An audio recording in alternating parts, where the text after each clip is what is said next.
what really struck me in the last couple of weeks is where I kind of thought this is just not good enough, was your sense, and clearly Damien Duff's sense, that yes, they have put together this infrastructure plan, which is nice and shiny and in a very nice booklet, and they've gone to government and talked about it. But your information from Leinster House, and we can't scream this loudly enough about the current FAI, is that, and Damien Duff keeps banging this drum every time he talks to the media, they have not gone to government with a coherent, specific plan about the academy situation for League of Ireland clubs, which is where the future of Irish football lies. They have not pushed that sufficiently. They've not got in there and emphasised the importance and looked for the money and got things up and running. And with each passing year, that's another year where many talented players are being very badly served.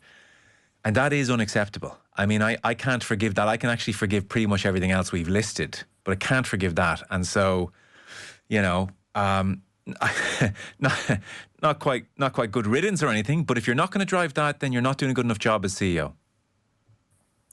Yeah, I mean, I would have asked probably a lot of questions about this, because I really do think this is the most important thing. If you want to talk about the national team and what's wrong with them and, like, you know, the longer term stuff.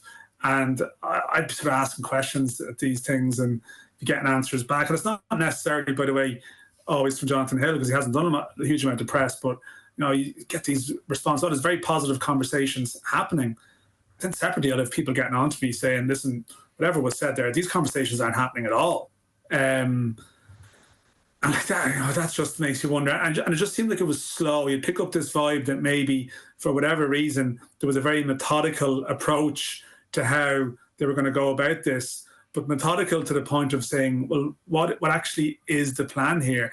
And of course, when you have a situation then when your funding is temporarily suspended because of that pay issue you've referenced previously, you have a situation where you have a chance to go in and present to a committee and, you know, ostensibly for a meeting about your infrastructure plan, and it doesn't feature. Now, I do know an element of that as well is just, again, you know, some committee members did try and bring up stuff, and there is an element of grandstanding from politicians too, because the FAI is good capital. So there's a bit of, you know, give and take on both sides, you know, with this one.